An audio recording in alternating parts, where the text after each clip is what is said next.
At the Charles A. Lindbergh Historic Site, visitors learn more about the man known as Lucky Lindy at his boyhood home in Little Falls, Minnesota. Although Lindbergh was an intensely private person, he shared many personal stories with curators, how his early life on a farm led to his career as a flyer and, surprisingly, as an inventor. He was so large, so big.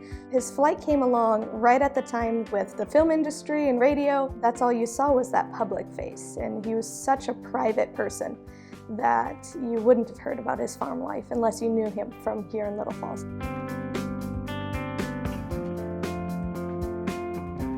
This is where Charles developed his ideas. This is where he saw his first airplane and was reading all those stories during the First World War about fighter pilots. And it's really where he developed his creative mechanical abilities, tinkering with the tractor and figuring out puzzles to make the farm running easier. Charles Lindbergh left the farm in 1920, went off to Madison, Wisconsin to be an engineering student. Lasted only 3 semesters. He left before he could flunk out, didn't really apply himself to his studies. After that, he convinced his father to help him enroll as an aviation student down in Nebraska, learned how to fly, spent a couple years as a barnstormer where he really refined his skills. Barnstormers, gypsy flyers, flying fools. Started off as a mechanic for the barnstorming company and traded off his mechanical abilities for more flying lessons. Really honed in his skills when he joined the Army Flight School in the mid-20s.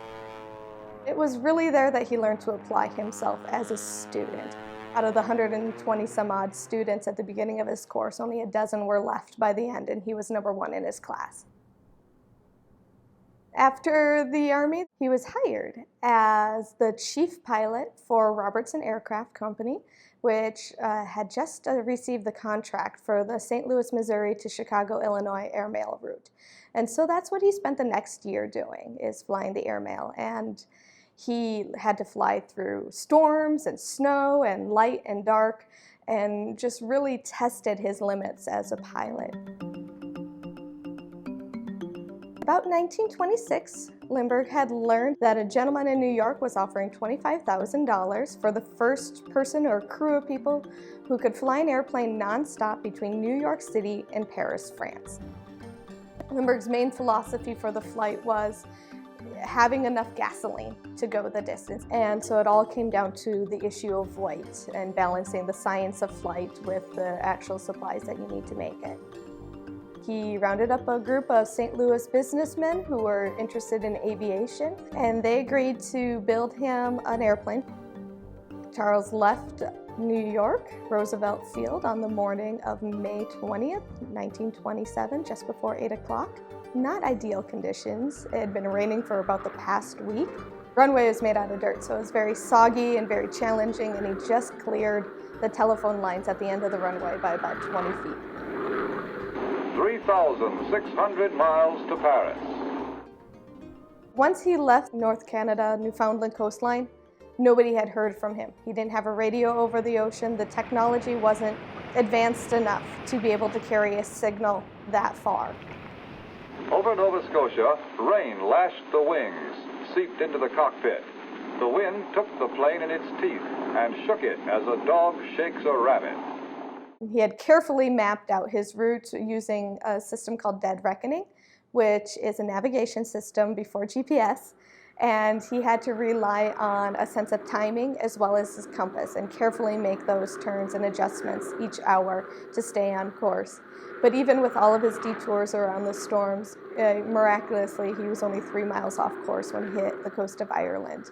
Worked his way down the England coast and landed in Paris after 33 and a half hours in the air. He was an instant celebrity. After the flight, he was hired by the Guggenheim Foundation to do a goodwill tour of the United States. Flew in with the Spirit of St. Louis, gave a speech, and just helped really promote that aviation was something that was safe. It was something that we needed as a nation. And he helped scout out locations for airports and what kind of technology needed to be at those airports, and really helped establish our system as we know it today. He also did some dabbling in science, working with Dr. Alexis Carrel in the early 30s. Charles really looked at the human body as a machine. And if you could replace a bad part on a tractor, why can't you replace a bad part in a human being? And so he started talking with Carrel about organ transplant and where that was, and really helped them redesign the perfusion pump, which is a device to help keep organs alive outside of the human body, which is that first step needed in order to have a heart transplant.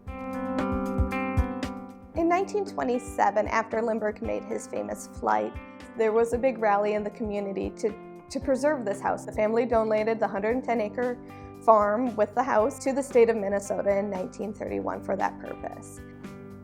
In 1954, after his mother's death, Charles went through all of her possessions and started sorting things out. Anything that pertained to here on the farm in Minnesota came to the Minnesota Historical Society. And so when you walk through the house today, it looks very much like it did in the 19-teens. Just that feel of walking into the past and what Charles's life must have been like as a youth.